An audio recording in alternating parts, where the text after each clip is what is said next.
This podcast is supported by Music Theater of Wenatchee, celebrating 64 years of bringing stories to life. From show-stopping musicals to powerful plays, the Music Theater of Wenatchee stage is where stories come alive.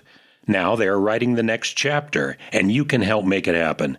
To support the next act of community theater in Wenatchee, visit annex.mtow.org and donate today. Opening night club. We're not opening a nightclub. It's the opening night club. We can't wait to watch an opening night show, because on opening night we always go with our opening night club. Opening night club.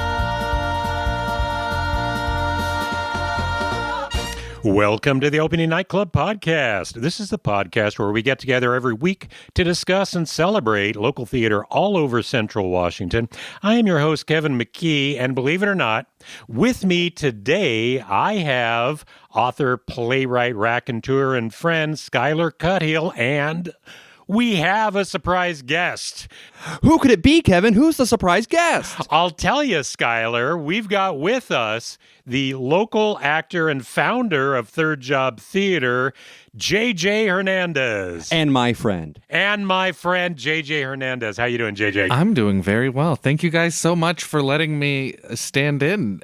I'm such a fan. And Fan of the pod? I'm a fan of the pod. Oh my gosh. A friend of the pod, fan of the pod. We're big celebrities, Kevin. I love this show, and I'm honored to be a part of it. Wait, JJ, if you're here, who's going to listen to the pod?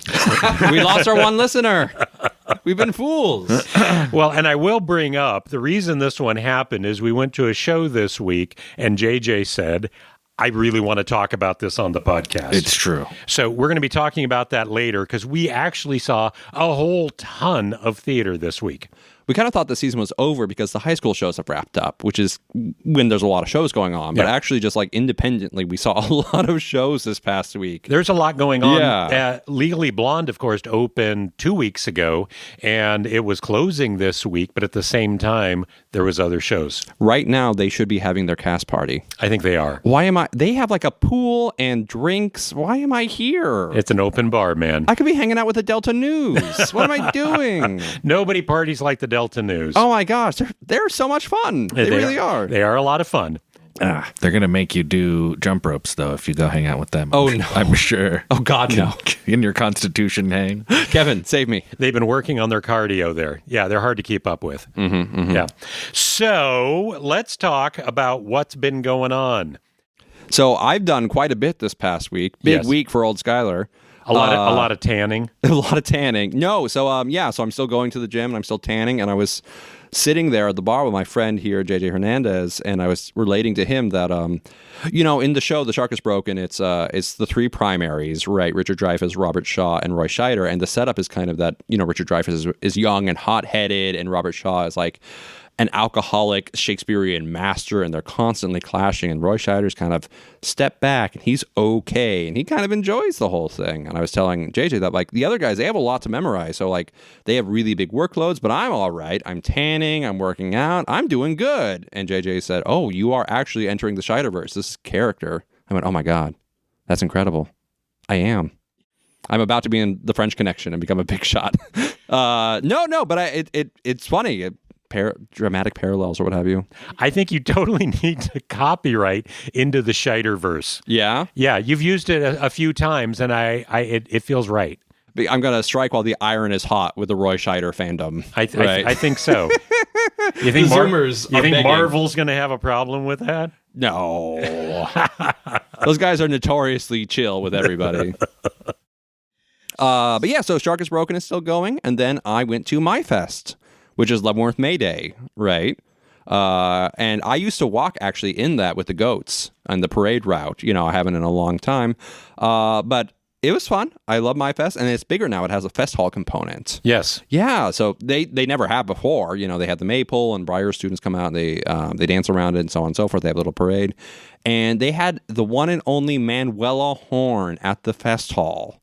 The girl herself. And what was she doing at the fest hall? This is funny. This is why I'm telling the story. She was doing her Oktoberfest set, but she took out all the references to beer. So So they were it the was, same songs, just the beer was gone. it was a very short set then. Well, it's funny because her set is she takes popular songs and she puts in lyrics about beer into them. Yeah. Right, to make it like Oktoberfest. And then she's Okay. like, oh, I just take it out. So Oh, it's like okay. child friendly. It's about me. Yeah. Yeah. No. I love, we all love Manuela. You know, she's such a wonderful showman, right? So it was a real pleasure. There's Yeah. got to be some sort of spring thing that you can, like rabbits or laying like fertility stuff that you could throw in there, right? Okay. Child safe fertility. Go around the maypole.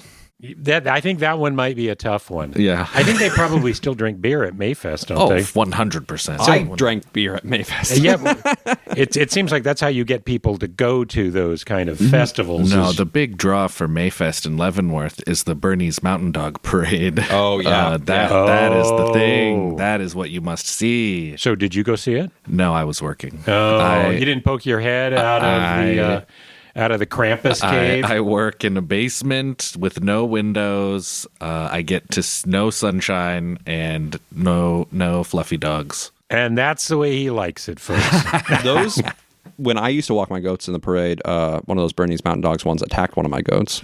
It was a whole incident. Oh no! The goat survived. Goats are very tough. But yeah, so I went to MyFest and it was great, very positive. And then I went to the Ren Fair. Okay. Yeah, Two Rivers Medieval Fair, right? Yeah, that's right. That's it. Two Rivers Medieval Fair was at the Chelan County Fairgrounds, which is in Kashmir, where the county fair is, right? And it was great. It was really well attended. They had a ton of vendors. They had 3 stages that always had something going. You know, Wow. They had all kinds of stuff. It was, No. What kind of entertainment were they doing at the Ren Fair? Well, they had belly dancers, which is not really true to the European tradition, but is kind of old-timey and involves costumes, right? Okay. And then they had a improv troupe of monks who did satire of the church while being very sexually crude, which was like designed to attack me specifically. So I wasn't huge on that one. And then they also had Cynthia Brown's D&D troupe, the Mini Quest Tavern. Oh, we love them. Yeah, they were great. Not only were they great, but so you know, we posted up, my group posted up at their hall where they were going to perform, and it was pretty empty, and then it filled up for the D&D performance. When the D&D performance was done, it emptied out. And there was another performer coming on. And they were like, nah, we're only here for the D&D thing. It was full, right? They put on a good show, but I was like, wow, Cynthia, you're getting some traction here. That's right. They're like people who wanted specifically to see the Mini Quest Tavern. There's people that follow them. Yeah. Yeah. It was very funny. They did a good job. They did a lot of they shouted out to the audience. It was more improv-y than their normal shows. Normally their shows are like half structured and half improv. It was pretty improv-y this time. And so they were doing the improv thing where they were calling out to the audience for like things or whatever. And they asked, what is the villain's plan? And somebody said, set up an HOA. And so it was very HOA humor. So it was right up my alley. I was ready. They were for you. Yeah, for all the other like call outs or whatever. They were like, and then what is the villain going to attack the hero with? And I said, he's going to charge them a special assessment. He's putting in an elevator to make the building ADA compliant and assessing everybody $30,000, even if they didn't vote for it. Especially if they didn't vote for it. I was on. I was ready for that. Wow. Yeah. You made something fun, very nerdy and boring. HOAs are boring. I can't believe you would say something like that to me. Oh, Okay, Lord. can't let that get out. Skyler won't be able to be president of the housing board. Yeah. If it I'm gets not out. president. I know, no, but Oh, think of the future. Yes. When I'm pulling out the big bucks as president of the volunteer uncompensated housing board. I was talking to one of the organizers, Allison, and they took a year off last year. They didn't do the Ren Fair. Really? Yeah. But she said that this year they came back with a vengeance and had way more space, way more activities. So it's, I don't think that they're going to have to take a year off in the near future. So great performance venue opportunity for all you aspiring either mini quest people, or if you have your own crazy show that you want to do. That's a great easy in. Because they're looking for people to do stuff for sure. I mean, it's 2 days, and they had a lot of people were coming and coming and coming, right? So I would think, right? As a producer / theater company president, I look at that as a wonderful opportunity to maybe get some more stuff happening. Next year, Human's A Brief Primer. at the Castle stage at the Ren Fair. I need more time. That is the least appropriate venue for the show, right? That the aliens would be conversing with the medieval peasants or what have you. Is there a beer garden there? I'm sure there is. There were drinks. Yes. Okay. There 100% is a beer garden. They did not have nearly enough pourers. Okay. The lines were pretty extensive, and I was like, we got it. I mean, that's how you make money is with alcohol. That's what I would right? guess, yeah. So we gotta get like Kayla Applebay or I somebody think she involved. was there. She was selling horns, mead Oh, horns. she should have sold horns with mead in them. That would have done better, I think. But yeah, the Ren Fair was great. And speaking of, we saw some friends. I mean, I'm kind of in that troupe, right? Well, you are too, Mr. Hernandez. Yes. Yes. I play a wizard, archaeologist, druid who tries to convince people that dragons are not as cool as dinosaurs. Oh. And I come out and I'm like, dinosaurs rule. And everyone's like, yeah. And I'm like, and they're better than dragons. And then immediately get booed hard. And then does the audience pick you? Oh, yeah. Well, so no, not, I haven't done any of the improv shows. I've only been in the D&D live play episodes that we've done. So Okay. I don't think those get recorded. Maybe they should be. They're fun. It's a lot of fun. Well, in that troupe is a good number of our friends, right? Other than Glorb, the hated. But Hannah Blank is in that troupe, who was also in Ark. Oh. She had to leave early the day I was there so that she could go be in Ark, the musical, which was the show that we all saw this past weekend. Yeah, I really liked Ark. I was super excited. There's a bunch of people in it, Dylan and Hannah. Dylan Clare and Hannah Blank, who we've worked with. I worked with both of them on the Minutes. What did Hannah do in the Minutes? Hannah ran the tech booth. She was the one that made the evil lighting at the end? She did That we run then the took evil for lighting. months. Thank you, Hannah. Thank you. The faculty advisor, Rebecca Hargrove. Also, all three of those people were a part of 12th Night in limited that's right. capacities. Yeah. And they will all be a part of Macbeth as well. And Ren was the drummer. Oh, Renissa. Yeah. Macklin, Renissa Mack. She was our lighting op for 12th Night. Oh, yeah. I remember her. Yeah. But yeah, so Ark, we've talked about it. It's the musical written by Eli Wright. It's about Joan of Arc, and WVC canceled their theatrical program, I think last year or the year before. Yeah. And so now the students are just doing it. God bless them. Right, Rebecca Hargrove is like their student coordinator or whatnot at the college, and I love it. Just doing things. Yeah. So specifically, it felt like madness artists getting up and doing their thing. Fantastic energy on the stage. The costumes and set and lights were all amazing, and it seemed so much fun. I started crying. Out of love for Joan of Arc. Maybe 15 seconds. It was still the overture, and the tears were falling from my face. I really loved the whole experience. Was that a love for theater? It is. I'm such a sap, and when I see people doing, and it's not just theater. It's like if I go to a concert or just when I see people doing stuff that they love, it affects me very deeply and fills the cup. Yeah. And so to get that in a group of young self-starters is incredibly inspiring. I mean, it took me, 25 years of study before I got up the courage to try something like this. And I felt like they totally blew me out of the water. 12th Night compared to this. Absolutely. They way more organized. Well, that was the thing I took away from this, and I think all of us were talking about it, is so the college shut down the program, and then this is a student club, like an ASB club, that restarted it, and they didn't have the support. Rebecca Hargrove was there as an advisor, but they had to start basically a theater company from scratch. And JJ, you've been starting a theater company, and how difficult it is, because it's pretty easy to cast a show and get actors writers to show up and maybe get a director, right? Yeah. And you can do that. Yeah. However, trying to get people to run the tech, trying to find a space where you can build sets and you can put props together and costumes, and that becomes a huge drag on somebody who just wants to put on a show. Absolutely. And that's why you see a lot of small theaters, with 2 or 3 people. We do shows where you could just raid your closet and we'll put something together. But they had like military jackets that they sewed patches and flags on. Very punk rock. Well, they had instruments, first of all. Like they killed a 10-year-old. The 10-year-old. Well, swords. They had swords. They had swords. Where did they get all of these cool props? The armory. It was right next door. And the flames. That was an incredibly inventive, creative way to burn her at the stake. They did a little, like the parachute, if you remember from elementary school. They did something like that. Where everyone just kind of fluttered fabric. But it was very effective. It was super effective. And just in case, I don't know if we even talked about this, we went to see ARC, Wenatchee Valley College. It's the story of Joan of Arc. Yes. And if you don't know it, she was...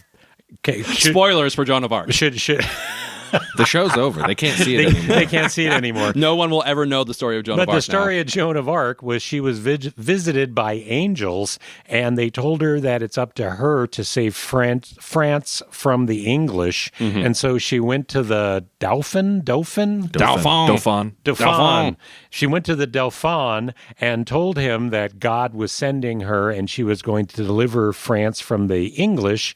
And so he believes her and gives her an army. And sure enough, they win the first few battles, and then they don't. She's captured by the English and burned at the stake. So it's not a happy ending, but I think it's a fascinating story. It's there's kind of a concept show because there's modern music, right? But it is just kind of the straight across story of Joan of Arc, right? Yeah. It opens with her being a peasant, and then the finale is her being burned at the stake. So a nice natural arc there. Yeah. Right. That's the name of the show. Oh my gosh. Incredible. Folks, wow. But no, the finale of the show was literally and spiritually her being burned at the stake. And it was very impressive. I loved the pagan ceremony they did with the scarves, as we were talking about, right? The orange. And that 10-year-old got really into it. That 10-year-old was super amped about burning Joan of Arc and dancing around with the flame scarves. Well, so last year I ran a summer camp for ICCA, a little theater summer camp. And what I asked the students to do was basically produce their version of a fairy tale. Okay. And so we spent like 2 hours a day for the whole week, just like putting together ovens for the gingerbread man and like finding creative ways to represent being an animal on stage and all of these fun things. And what those kids did, I mean, it completely blew my mind. What you have, when you set aside the time to approach a script and try and put something together, and especially the kids, because they don't even think about what's possible. They're like, what do I want to see right now? And then they just do it. And so it's just so inspiring, especially the scale of what they did in ARC was incredible. And the fact that Eli Wright could write this whole thing. Yeah. That I think he's a teenager and he's now a playwright. Yeah. Yeah. He was able to put this together. I will call out the music. Now, there were some mixing problems that it became hard to hear because they mixed the music underneath the vocals a little loud. But the fact that they had that music and it was all thematically the same, and they had written original music that became the incidental music that went underneath a lot of the spoken dialogue. So they did have a guitar-y kind of drone that happened through a lot of it. And so the real moody stuff, especially when she's being burned at the stake and that kind of thing, they had music. Yeah. And it just filled the place and it made it feel like a professional show. Yeah, they opened with this haunting accordion And then they closed with it too. And Skyler leaned over to me and he was like, that's what the accordion's for. I was like, you missed the opening accordion? What were you doing? I was lost the entire time. I couldn't follow it at all. And I will say that when I was younger, and I would watch like 70s movies or whatever, and my parents or whoever said, what are you talking about? That's not your thing. You're young. That's our thing. And I'd be like, it's a movie. It doesn't belong to one generation or another, right? You can just watch it. And this Eli Wright character he's not even a Zoomer then. He's Generation Alpha if he's like 15, 16, right? But it has very strong millennial representation in the soundtrack because it has both Slipknot and Coldplay. That's Viva La Vida. And I was like, this isn't your music, young man.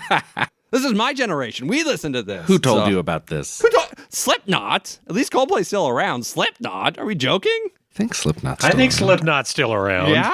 Oh, yeah. A lot of kids still listen to Slipknot. I guess this one is. Don't erase Slipknot. That's right. I love Slipknot. I listened to Slipknot. No, he had picked these 12. songs, and obviously he loves these songs. And thematically, they worked with them. Some of the dialogue, it was Joan of Arc. I could see it fitting in, and they were able to go through it. Every time they did it, they did have the three muses who were angels, and they kind of looked like Gem and the Holograms. They were backing up. Absolutely. And so we did have somebody playing bass guitar and drums. I'm going to put that in finger quotes, which no one out there can see me do. And they were there, and they would comment on Joan of Arc's arc as she went through the show. They were like a Greek chorus, Yes. like a saintly Greek chorus. They were like the Bangles. Yeah. Hannah Blank had huge hair. Yeah. And I loved it. It was absolutely enormous. It was good hair. Yeah, it was great. So the muses were Hannah Blank, Renissa Macklin, and Aveline Floyd, right? And so it was like a WVC student project, but they got kids from all over. Right. I talked to some of them afterwards, and they have homeschooled kids in there. They have kids from different schools. So like that 10-year-old is not a WVC student. Yeah. Right. And Hannah and Dylan are not students there currently. I think they graduated. Yeah. Right. And Joan of Arc was Sophie Thomas Piscopo. She was a lead. She did a great job. She sang a lot. Yes. And she was burned very effectively at the end. And the Dauphin was Micah Malloy, who is extraordinarily tall for his age. That's right. I assumed he was the oldest of theirs. I talked to them afterwards, and they're like, "No, he's just huge. He's very tall. My man, gonna go get it." And a great He's head of tall hair. Yeah, really good looking hair.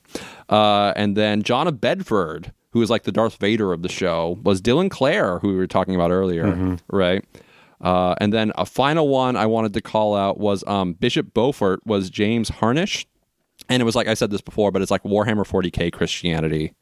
He just yelled and yelled. He was so amped about burning Joan of Arc. Yeah. Which maybe the bishop was, right? In 1410 or what have you. Right? She was a heretic, and I can imagine that he was. But yeah, he was going at it. You could, if he was a little older, you'd see the veins popping in the forehead as he's going after Joan of Arc. He really committed. Yeah. Go for it. Go for it. I love it. You have the program. Call out the two sound design guys.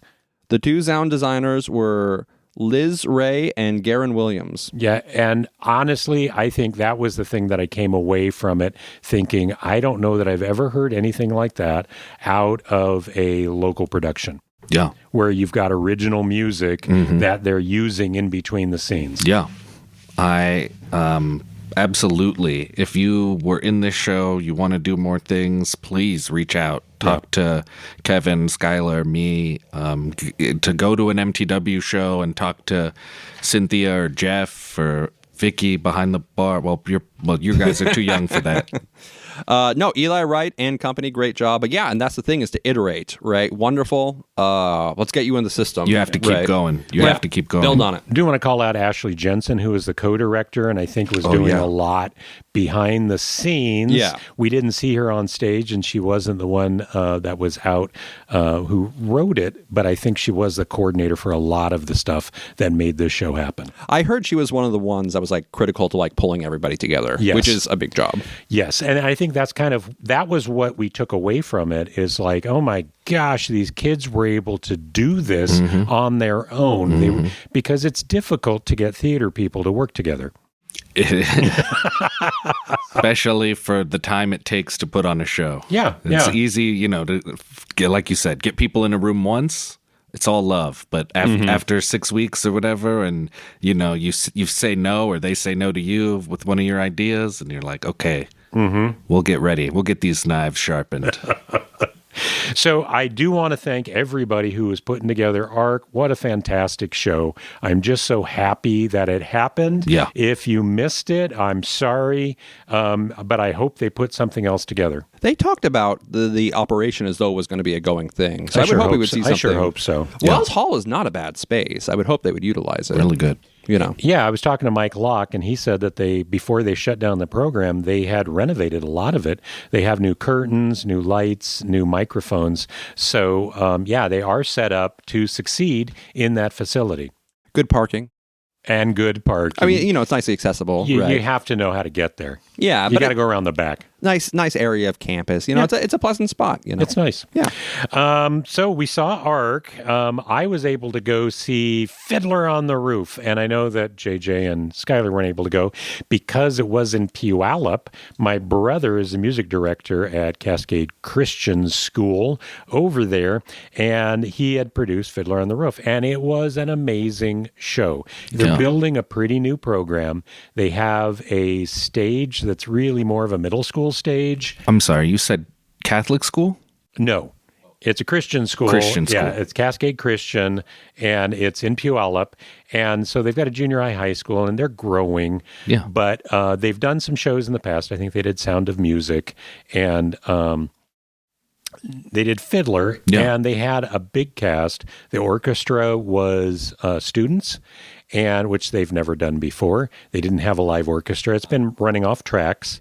And Fiddler, there was 40 people on stage. That's incredible. And Fiddler does have a lot of singing parts. There's a lot of villagers there's named parts, which you don't get for a lot of shows. And everyone could sing. And Tevye, he had so much heart, and he could sing. He was great, but that's a role that you have to feel it. He can't be stiff. He needs to be likable. He's crying out to God all the time. Right. And so it can't feel phony in any way. Yeah. It's got to be real. And this kid nailed it. We were there for opening night. They had like 400 people, and every seat was taken. Ooh, 10 people a person. And this was opening night. They had more shows, but they just did a fantastic job. My tearing up moment was when Tevye finally gets to his breaking point, says there is no other hand. Hava, you're no longer my daughter. I can't talk to you anymore. And so he walks off with his cart, and Hava is just crying, sobbing, almost lying prostrate on the floor, and they leave the lights on for like 2 beats longer than they had to, which was like, oh, you're killing me. No, it was so good. And the music was great. Of course. The direction was really good. And I wanted to call out Krista Severide, who's the director there. And she came through the Leavenworth Summer Theater program. She was a Liesel and a Maria back in the early 2000s, and Ado Annie. And so hopefully she'll come back for the Leavenworth Summer Theater Sound of Music reunion that I think they're planning for this summer. Oh. Yeah. But it was kind of nice to have that connection back to the Valley and have that show. But Cascade Christian, great Fiddler on the Roof. And I hope it spurs on more great productions over there. Yeah. So after that, Skyler and I, we just went to go see Dear Evan Hansen today. We literally just got back from it. We just got back from Dear Evan Hansen. I've never gone to the Basin Community Theater productions. This is the first one I've gone to. They had Dear Evan Hansen. They produced it at the Moses Lake High School stage, and it was a really good show. I've never seen Dear Evan Hansen, the play. So it's about a high school student, Yes. and that's all I know about Dear Evan Hansen. He breaks his arm. That's on the poster. Oh yeah, there it is. He's got a cast. Dear Evan Hansen was a huge hit back in the day. But Remember? back in the day, we're talking 10, 15 years ago? What I say, I know people have criticized me about that before, that I use back in the day to refer to anything between 1 year ago and 300 years ago. Back in the day when the Minutemen were fighting at Bunker Hill. But anyway, no, it came out in 2015. Okay. Right. It was a Pasek and Paul musical, who also did Dogfight and the Christmas Story musical, which you were just in. Mm-hmm. Right? The radio version. Yes. Yeah. You were a drunk Santa. Yes. Yeah. Now there's a role. Give me drunk Santa. I could get into it. I'm a character actor. That's a good one. I'm a little method, so I could do it. He's got one song and it's like a banger. Yeah. Love it. No, it's Love good. it. If only, yeah, whatever. Pasek and Paul, so they did it, and it came out in 2015, and it was huge, if you remember it, right? Mm-hmm. The song You Will Be Found. That was around. That was like a crossover hit. Yeah. Right, everybody heard that. And then it had a notoriously poor film adaptation in 2021. Ben Platt was the star on Broadway, and then he Yes. was also the star in the movie. Yes. But it was 10 years after it. Yeah, so he was 22 when he originated the role, and then he was 28 in the film. And so his dad was the co-producer of the film. So, like, it's a happening thing. But everybody else is, like, cast appropriately. And I remember hearing that criticism of the film, and I was like, come on, it's theater, it's fiction, whatever, just go with it. And then when I watched the movie, it was like, oh, you can't not think about it. He's so visibly much older than everybody else that whenever he's, like, being romantic or whatever, it's like, yeah. Or whenever they're talking to him about high school, they're like, yeah. It's really hard to get past. So the film is not liked, which is kind of a shame because it's actually well produced and all that. Mm-hmm. And it's a perfectly faithful adaptation, just one extremely critical error in the middle of it. But he did originate the role, so like, come on, folks, you know. It is. So this is an emotional show. It's not a real feel-good kind of show. No. It has a lot of teen angst in it, a lot of lonely kids who feel like they don't have any friends. And it turns out nearly all of the kids feel like they don't have any friends. Is this American Spring Awakening? It's pretty. I've actually never seen Spring Awakening, though. Everybody does it. Yeah, there's like a sex scene in Spring Awakening. That's what I know about it. There's a lot of touching yourself, and yeah, there's. This wasn't that. So just, okay, these are going to be spoilers. If you have never seen Evan Hansen, please turn off the podcast and listen to another episode. Skip to this next point in the timeline. That's right. So, Dear Evan Hansen, it's about a kid, Evan Hansen, who doesn't have any friends. He feels very lonely, and his mom has him going to a therapist who tells him to write encouraging letters to himself. Dear Evan Hansen, you're having a great day. That's the name of the show. That is the name of the show. So he does this, and he's at school in the computer lab, and he writes it, Dear Evan Hansen, I'm not having a good day. I don't know why I'm doing this anymore. Blah, blah, blah. Yeah. Sincerely, your best friend, me. Right? And so he's goes to pick it up, and the school bully, Connor Murphy, comes in, and Connor Murphy, he's got problems himself, and so he's bullying him. He sees this letter, starts reading it, makes fun of it, and steals it from him. Yeah. The next day, Connor Murphy offs himself. Oh. He unalives himself. And so now he's got this letter on him. Good job saying that so that we'll still get monetized. Oh, yeah. Smart. Yeah. Are we getting monetized? The AI algorithm will not punish you now. Okay. Thank you. So Connor has this letter on him, Dear Evan Hansen, I'm not having a good day, your bestest friend. Yeah. Right?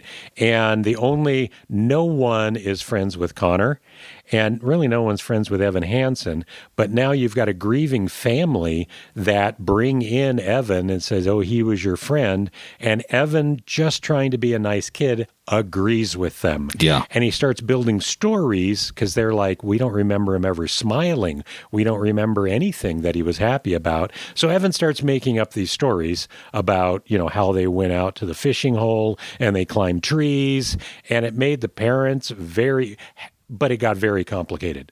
That's my favorite song in the show. That's like the only really upbeat musical theater type songs where they're spinning up the lies. Yes. Yeah, I love that one. So the lies come crashing down. Eventually, it really took a surprisingly long amount of time. They just keep getting bigger to the fact that he is running a foundation, the Connor Project, where they're running a Kickstarter and they're trying to remember him. And at the same time, he's had this massive crush on Connor's sister. And so now his girlfriend is Connor's sister. The family is his adoptive family. And you can all tell it's going to come apart at some point. It's a real Sorcerer's Apprentice style situation. Okay, I lost that one. It's a Sorcerer's Apprentice where he conjures up powers beyond his control. Yes. Got you. Okay. The brooms. Yeah. Okay. Mickey Mouse thinks he's so smart. Okay. Yes, it's definitely, it gets way bigger than it needs to. And at the end, the family finds out and kind of writes him off. He loses his girlfriend, but he finds out who he is. And through the efforts, I think they make it better for other people. It has such an absurdly upbeat ending. And I want to say, so like, like all the lies come out or whatever, and like everybody's against our poor boy, Evan Hansen. And then it jumps forward like 2 years or a year. And then it's like, oh, actually everybody was cool with it. Never mind. And I'm like, yeah, that has never once been the case for me, right? After a big catastrophe and everyone just goes, it's fine, Skyler. So I went, I mean, a kid got put under immense pressure and tried to make the best of it. And then, like, what he's supposed to say, oh, no, actually, that was a letter I wrote to myself because your son has been bullying me. Yes. And making my life hell. Yeah. Well, he builds it up quite a bit, right? There's actually an important like plot inflection point in the middle where it's like, oh, we can just let this go away now. This is falling off naturally, and Evan Hansen's like, no, I'm going for it. I'm going to be important.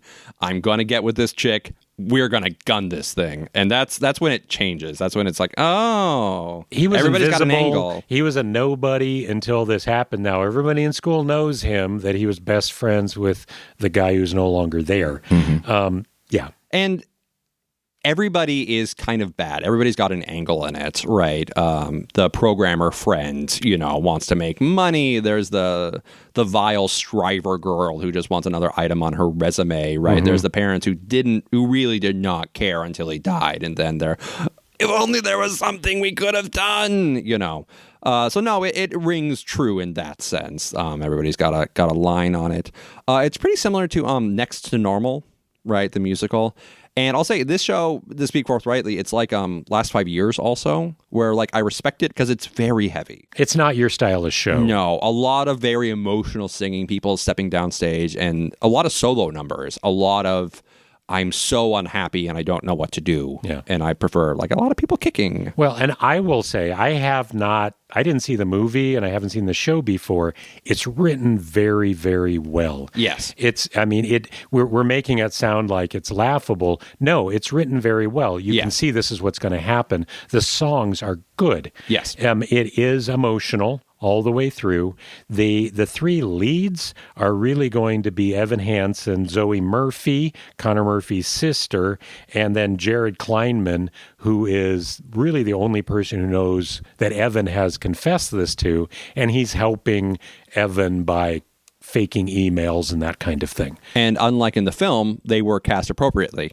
They were all high schoolers. Yeah, and they were great. Yes. They were alumni from Mamma Mia, which we saw at the high school, and they did really, really good. I was super pleased with them. So Evan Hansen's played by Caleb Stanberry, who played Bill in Mamma Mia, and Zoe Murphy was played by Emma Levitt, and she was fantastic in Mamma Mia as Rosie. And actually the scene between the two of them where they did Take a Chance on Me was my favorite of the entire show when Moses Lake High School did Mamma Mia. It was a real highlight. It was great. And then Jared Kleinman was Sam.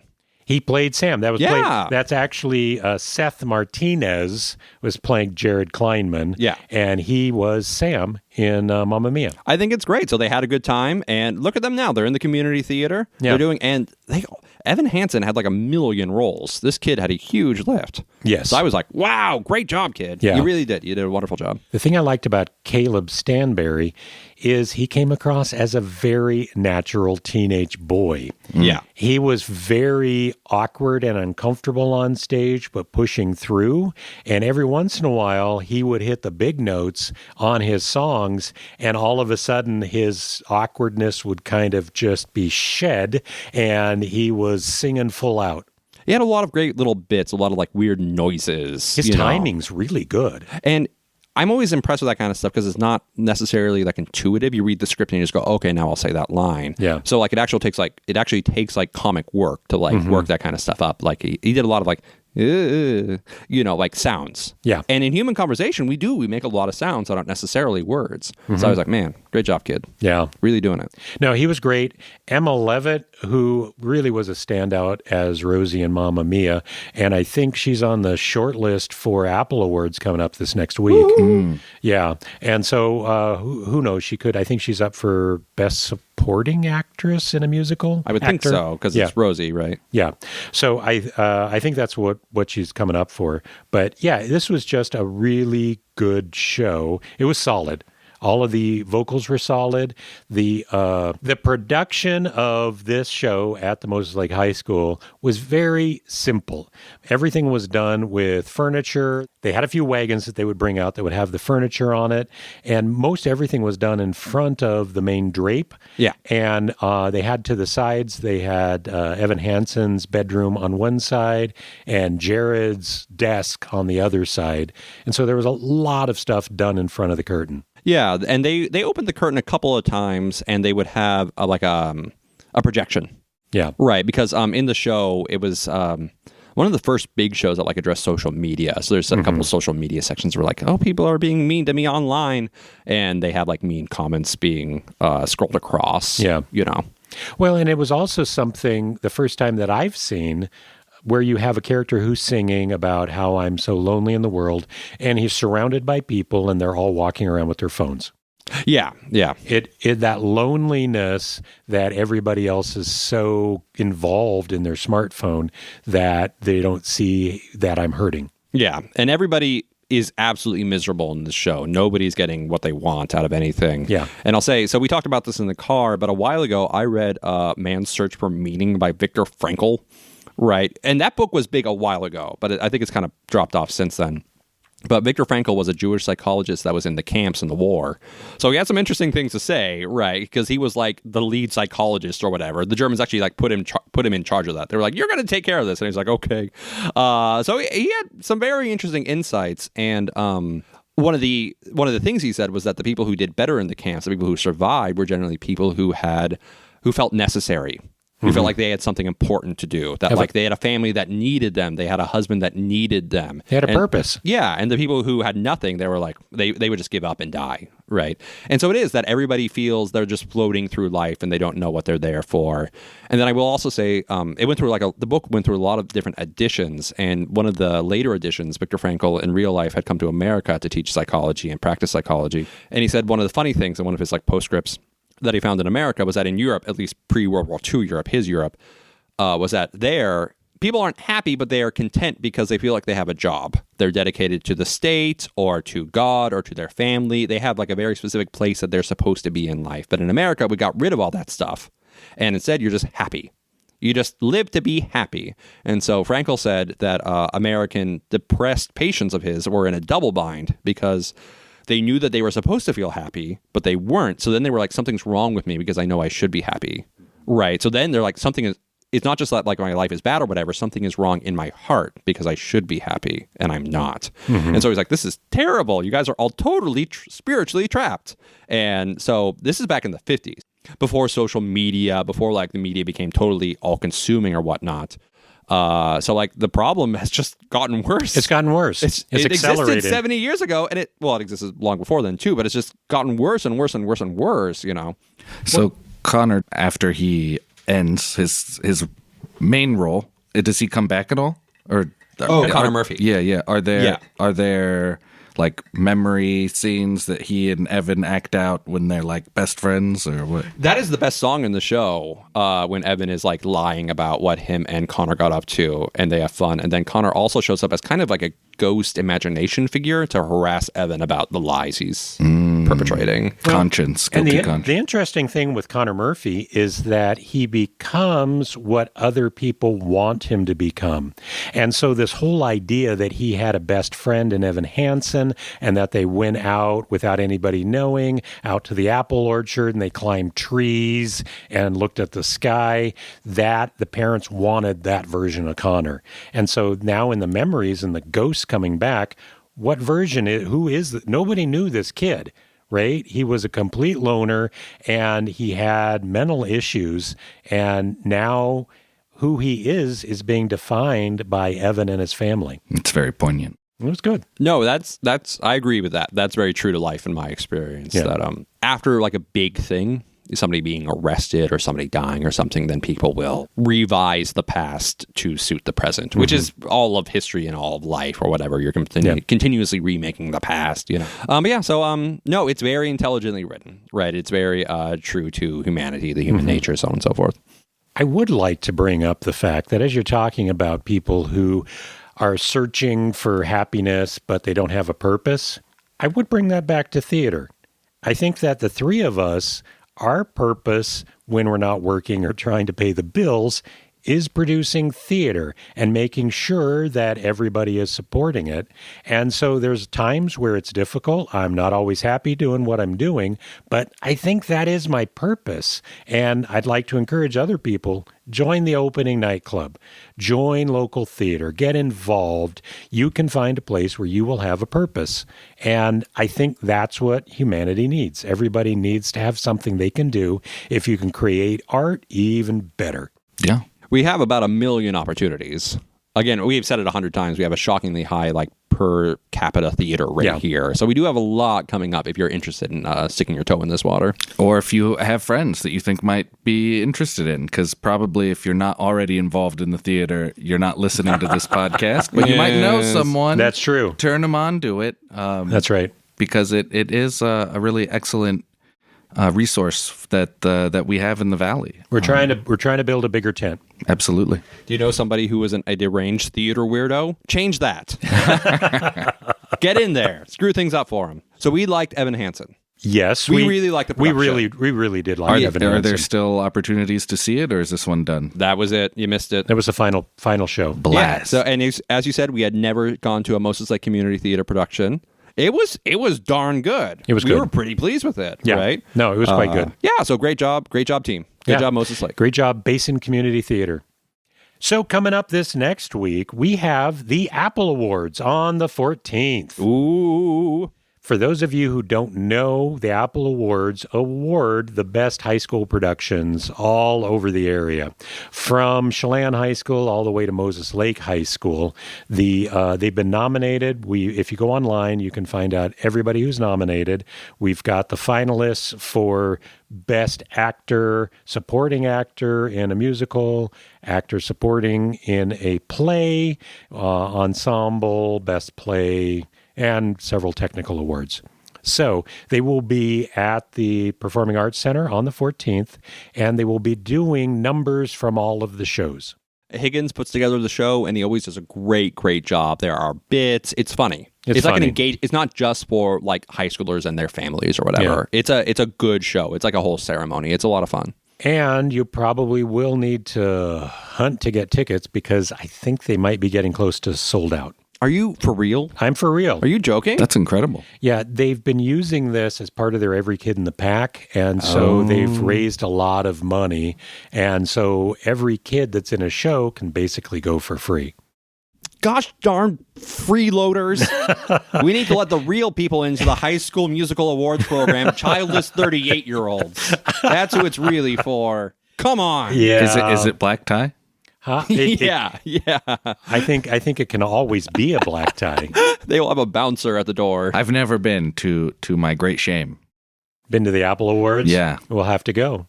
Yeah. I'm very much looking forward to the Apple Awards and seeing everyone together. I was in a coffee shop not too long ago, and the East Wenatchee senior girls in the theater were out doing a girls' day or whatever, and I was like, I know all these people. Little Women was so great. I did not approach them or say anything to them, but they always get such a kick when you like compliment them on that kind of stuff. They feel like celebrities. I Really? felt They are celebrities. Older guys show up and say, hey there, high school girls, you guys are awesome. I believe in the community of theater, Kevin. I will congratulate somebody on a job well done, no matter their age. they were very good, and it was fun to see them not on stage. Right? Yeah. They're just like us. Well, they're teenagers and they're trying to do the best. That's part of what Apple Awards is. We're trying to encourage kids in theater and to keep them encouraged. And it's also, if you haven't been there, what you find is all the theater kids are all the same type, and they don't get to see each other that often. And so we found that they really do encourage each other. And if they're from a smaller school, then they're like, hey, this is a bigger community. When I was in theater school, we went to the ACTF, it's a American College Theater Festival, and that was 100% a thing that happened when we got all these people. It's like Washington, Idaho, Northern California, Montana, Alaska even. And yeah, so they put us all in the little mile block in Sacramento, and we went crazy. The spontaneous singing must have been intolerable. Oh, they'd never stop. Theater kids. But one of the, talking Let to it them. go. Let it go. Popular. We're all learning the same things. And it's an incredible act of community, right? When you go through the same things, the same weird idiosyncrasies that being a theater kid in your early 20s. Yeah. No. It is a community. Yeah. Yeah. We're all in this. We're all trying to do the same thing and make better art. And it's nice when they can see other kids that are succeeding at it too. And we're all best friends until one of you gets Liesel over me. Oh, and then man. it's over. It's No, over. there'll be another Liesel opportunity. No! Only like 2 or 3, though. A Not few. very many. So on the 16th, Dangerous Women is opening up at the ICCA, Icicle Creek Center for the Arts. This is a new production of Dangerous Women. It's completely rewritten this year, which they do every few years. And that opens up on the 16th. They've got 2 shows, a matinee and an evening show, and then another one on the 17th. And we have some friends in there, right? Yes. We have Susan Heminger, we have Shelley Heron, and Rona Hannah- Barron. Rona Barron. Hannah Blank, Hannah Blank. Marilee Kunkel. I hope Hannah Blank still has the big hair when she does Dangerous I Women. doubt that she's think- going to have it What teased is it out. with you and 80s hair?